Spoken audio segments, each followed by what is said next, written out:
उनका मौक़िफ़ है कि सुप्रीम जुडिशल काउंसिल के ऊपर तो स्टे मिल नहीं रहा था। हाई इस्लाम सुप्रीम कोर्ट ने मुज़ाहिर नकवी को स्टे देने से इनकार कर दिया। तो सुप्रीम जुडिशल काउंसिल में तो फँस जाना था इन्होंने। काज़ी ईसा से बचने के लिए इन्होंने इस्तीफ़े दे दिए हैं और अब ये चाहेंगे कि इनको नीचे हाई कोर्टों से इधर-उधर से स्टे मिल जाए, ताकि इनकी करप्शन के खिलाफ कोई कार्रवाई ना हो सके। निगरान हुकूमत ये चाहती है कि रिटायर्ड जजों के खिलाफ कार्रवाई का इख्तियार भी सुप्रीम जुडिशल काउंसिल को ही मिल जाए। और मैं समझता हूँ ये एक अच्छा स्टेप है, क्योंकि आप रिटायर्ड जज के खिलाफ भी कार्रवाई नहीं कर सकते, वो जाके साथी जजों के ज़रिए अपनी प्रोटेक्शन हासिल कर लेता है। हमने साकिब निसार और बाकी का ये देखा है, इफ्तिखार चौधरी के मामले में भी ये देखा है। अब सुप्रीम हुँ, जुडिशल हुँ। काउंसिल में भी उनके खिलाफ कार्रवाई वैसे तो बड़ी मुश्किल हो जाती है, ये काज़ी ईसा के दौर में ही हो रही है, मुझे लगता है इसके बाद ना इससे पहले हो सकी, ना इसके बाद हो सकेगी। लेकिन रिटायर्ड जजों का एहतसाब बड़ा मुश्किल मामला है। अब अगर सुप्रीम जुडिशल काउंसिल को इसका इख्तियार दिया जाता है, तो फिर कितने रिटायर्ड जजों के खिलाफ ये कार्रवाई होगी? बहरहाल निगरान हुकूमत का ये ख़्याल है कि ये जो सुप्रीम जुडिशल काउंसिल को रिटायर्ड जजों के खिलाफ कार्रवाई का इख्तियार होना चाहिए।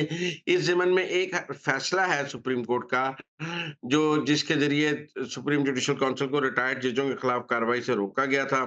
उस फैसले के मुज़म्मिल खिलाफ कोई साहब रिव्यू कौन-सा फैसला है? ये फैसला है, मैं आपको बताता हूँ, मेरे पास है वो फैसला। ये आफिया शहर बानो ज़िया केस में सुप्रीम कोर्ट ने असूल तय किया था कि रिटायर्ड जजेस के खिलाफ सुप्रीम जुडिशल काउंसिल कार्रवाई नहीं करेगी। तो अब ये जो आफिया शहर बानो केस है, इसमें चूँकि हुँ, ये हुँ। फैसला आ चुका है कि रिटायर्ड जजों के खिलाफ सुप्रीम जुडिशल काउंसिल में कार्रवाई नहीं हो सकती, तो इसी की अब डिफेंस ले रहे हैं मुज़ाहिर अली नकवी और एजाजुल अहसन कि अब सुप्रीम जुडिशल काउंसिल हमारे खिलाफ कोई कार्रवाई नहीं कर सकती, अब हमारी करप्शन नहीं देखी जा सकती। और अब वो नीचे से स्टे लेकर तो अपने आप को बचाने की कोशिश करेंगे लाहौर हाई कोर्ट से। आपको पता है हाई कोर्ट्स में तो आजकल इतनी सहूलतकारी हो रही है कि 9 मई के मुल्ज़िमों की भी ज़मानतें हो रही हैं, तो इनको क्यों नहीं स्टे मिलेगा? इनको भी मिल जाएगा। आजकल हाई कोर्ट और काम क्या कर रहे हैं मुल्ज़िमों को स्टे और ज़मानतें देने के अलावा? ठीक हो गया। अच्छा मुज़म्मिल साहब एक और अंदर की खबर बताएँ, बल्ले के निशान जो पीटीआई का बल्ले के निशान के हवाले से आज की इलेक्शन कमीशन की अपील पर समाअत के बाद सुप्रीम कोर्ट कल फिर समाअत कर रही है। क्या पीटीआई को बल्ले का निशान मिल जाएगा सुप्रीम कोर्ट से? और वैसे भी आज की जो समाअत एक दिलचस्प रही है। देखिए, मैं इस पर तो अभी तबसरा नहीं करना चाहता कि मिल जाएगा या नहीं मिल मिल जाएगा। लेकिन मैं आपको एक बात बताऊँ, एक चीज़ जो ये अब कोई तीसरी दफ़ा साबित हुआ है कि तहरीक-ए-इंसाफ ने इससे पहले तोशाखाना वाले मामले में पहले इस्लामाबाद हाई कोर्ट में अपील की, वहाँ से स्टे नहीं मिला, फिर लाहौर हाई कोर्ट चले गए। फिर लाहौर हाई कोर्ट से कहा कि इस्लामाबाद से कहा हम विथड्रॉ करते हैं, हम लाहौर सुनना चाहेंगे। लाहौर इस्लामाबाद वालों ने कहा आप लाहौर क्यों जाते हैं? ये अपने इंट्रा पार्टी में भी पहले वो लाहौर हाई कोर्ट गए हैं, वहाँ लार्जर बेंच बनवा लिया है। उसके बाद पेशावर से जाके स्टे ले लिया, उन्हें नज़र आया कि वहाँ से स्टे नहीं मिल रहा है, वहाँ पे लार्जर बेंच बन रहा है, तो लार्जर बेंच में कहीं फँस ना जाए। तो वहाँ जस्टिस कामरान साहब ने कल ही यहाँ जो काम लाहौर हाई कोर्ट में लार्जर बेंच से नहीं हो रहा था, वो वहाँ पेशावर हाई कोर्ट में सिंगल बेंच ने कर दिया। फिर हुँ, आईसीए हुँ। में हो गया। तो इसलिए मैं समझता हूँ कि ये जो मुख्तलिफ हाई कोर्ट्स को इस्तेमाल करने का जो रस्म पीटीआई ने डाली है कि वो पहले इस हाई कोर्ट में जाते हैं, फिर उस हाई कोर्ट में चले जाते हैं, फिर उस हाई कोर्ट में चले जाते हैं। ये इससे पहले नहीं, ये निज़ाम अदल का जो वो मज़ाक उड़ा रहे हैं कि हाई कोर्ट शॉपिंग जो उन्होंने शुरू की है कि कौन से हाई कोर्ट से क्या मिल जाएगा।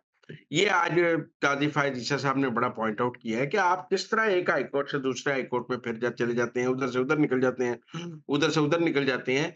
तो इसका कोई जवाब नहीं था पीटीआई के पास, कि वो पहले लाहौर हाई कोर्ट मैं समझता हूँ इट्स अ फिट केस कि सिर्फ़ इस बुनियाद पर कि उन्होंने हाई कोर्ट चेंज किया है। पेशावर हाई कोर्ट का फैसला खत्म कर देना चाहिए और उन्हें कहना चाहिए कि आप ये 2 हाई कोर्ट्स के साथ जो खेलते हैं कि पहले लेफ्ट लाहौर हाई कोर्ट पे पेशावर, पेशावर से लाहौर, फिर लाहौर से पेशावर, इस पर पीटीआई को सख्त जुर्माना भी होना चाहिए और उनकी पिटीशन खारिज भी होनी चाहिए। आज ये पॉइंट सामने तो आया है। देखिए, इससे पहले हमने ये नहीं देखा, वो इस तरह तो इलेक्शन कमीशन तो इस्लामाबाद में है। इस्लामाबाद हाई कोर्ट से जान निकलती है पीटीआई की। 2 हाई कोर्ट्स हैं जो पीटीआई समझती है जहाँ से उनको कुछ रिलीफ मिलता है। एक लाहौर हाई कोर्ट जिनके दामाद को चीफ जस्टिस के दामाद को एमएनए का टिकट मिल गया है, अली अफजल शाही साहब को, मुर्शिद पाकिस्तान पंजाब को और chief justice Lahore high court के दामाद को पीटीआई का टिकट मिल गया है। दूसरा पेशावर हाई कोर्ट जहाँ के जजों के रिश्तेदार पीटीआई की टिकटों पे इलेक्शन लड़ रहे हैं। तो ये जो 2 हाई कोर्ट्स हैं, ये पीटीआई की सहूलतकारी में सबसे आगे हैं। आज यही मामला सुप्रीम कोर्ट में सामने आया, जिसका जो कोई जवाब नहीं था हामिद खान और बैरिस्टर अली जफर के पास। और मुज़म्मिल साहब एक और पॉइंट जो पॉइंट आउट हुआ चीफ जस्टिस की जानिब से कि अकबर एस बाबर खुद खड़े हैं या उनके पीछे कोई खड़ा है और उन्होंने एक और सवाल किया अकबर एस बाबर के वकील से कि अकबर एस बाबर इतने अरसे से पीटीआई को तंग क्यों कर रहे हैं? इस पर आप क्या इस कहेंगे? सवाल की कानून में कोई इस सवाल का कानून में कोई गुंजाइश नहीं है। काज़ी फ़ायज़ ईसा साहब ने फैसला करना है कानून आइन के मुताबिक। अकबर एस बाबर वहाँ खड़े हैं बतौर बानी रुकन, जो बतौर बानी रुकन उनका इख्तियार है वो इस्तेमाल करेंगे और काज़ी फ़ायज़ ईसा ने कोई इखलाकी बुनियादों पर फैसला नहीं करना, उसने कानूनी बुनियादों पर फैसला करना है। मैं नहीं समझता अकबर एस बाबर से ये सवाल पूछा जा सकता है। अकबर एस बाबर खड़े हैं तो वो अपनी तरफ से खड़े हैं। इस तरह तो हम सवाल कर सकते हैं कि हामिद खान क्यों खड़े हैं, सलमान अकरम राजा क्यों खड़े हैं, ये सब टिकटों के लालच में खड़े हैं। आप अली कल को सलमान अकरम ये जो शुएब शाहीन है, ये सब टिकटों के लालच में खड़े हैं, ये कोई पीटीआई की मोहब्बत में तो नहीं खड़े। ये तो टिकटॉक के लालच में केस कर रहे हैं, तो आप कल को उनसे पूछ जब वो केस कर लड़ने आएँगे, तो क्या काज़ी फ़ायज़ ईसा उनसे पूछेंगे कि आप टिकटॉक के लालच में यहाँ खड़े हैं कि खुद खड़े हैं? मैं समझता हूँ ये कोई अहम बात नहीं है, ये ज़राए-मज़ाक की बात हो सकती है, इसका कानून में इसकी कोई गुंजाइश कानून में कोई गुंजाइश नहीं है। मुज़म्मिल साहब एक और अंदर की खबर, पीटीआई ने सूबाई और कौमी असेंबली के उम्मीदवारों की फ़हरिस्तें जारी कर दी हैं। इस पे आप क्या कहेंगे? क्या देख रहे हैं आप? देखिए, मैंने ये टिकटें पढ़ी हैं। ये 9 मई के मुलज़िमों, मफ़रूरों, इश्तिहारियों, उनके ख़ानदान और उनके वुकला को टिकटें दी गई हैं। ये टिकटें 9 मई के इर्द-गिर्द घूमती हैं। हर वो बंदा जो 9 मई में मुलव्वस है, उसको टिकट दी गई है और जो 9 मई में मुलव्वस नहीं है, उसको टिकट नहीं दी गई। जिसने फ़ौज को गाली निकाली है, जो रियासत पाकिस्तान पर जिसने हमला किया है, इमरान खान ने उसको टिकट दिया है। जिसने कहा है ये गलत है, उसको टिकट नहीं दिया है। जिसने कहा है कि आपको रियासत पर हमला नहीं करना चाहिए, आपको जीएसक्यू पे हमला नहीं करना चाहिए, आपको कोर कमांडर के जिसने इस बात की मज़म्मत की है, उसको टिकट नहीं दी गई। जिसने कहा है कि बड़ी सही किया है, आपने जीएसक्यू पे हमला कर दिया है, आपने आईएसआई के दफ्तर पे हमला किया है, आपने एयरबेस पे हमला किया है, कमाल कर दिया खान साहब आपने। उन सबको टिकटें जारी कर दी गई हैं। और ये टिकटें जो हैं, ये अदलिया की सहूलतकारी से जारी हुई हैं, क्योंकि अदलिया ने इनको ज़मानतें दी हैं, रिलीफ़ दिया है, इनके कागज़ मंज़ूर किए हैं। इसलिए आज 9 मई के सहूलतकार, मुल्ज़िम, मफ़रूर, इश्तिहारी ये इलेक्शन में हिस्सा ले रहे हैं और ये कोई पाकिस्तान का मुस्बत चेहरा नहीं है। पाकिस्तान की अदलिया मुज़म्मिल को साहब भी इसके टिकट बारे तो में जारी सोचना हो गया, क्या चाहिए। ये इलेक्शन लड़ पाएँगे? देखिए, वो तो अब आगे कानून हरकत में आएगा कि इनको गिरफ्तार करते हैं, एमपीओ में बंद करते हैं, इनके साथ क्या करते हैं, इनके लिए इलेक्शन आसान नहीं होगा। ये 9 मई के मुल्ज़िमों, सहूलतकारों, मफ़रूरों, इश्तिहारियों, उनके ख़ानदान वालों के लिए ये इलेक्शन कोई आसान इलेक्शन नहीं होगा।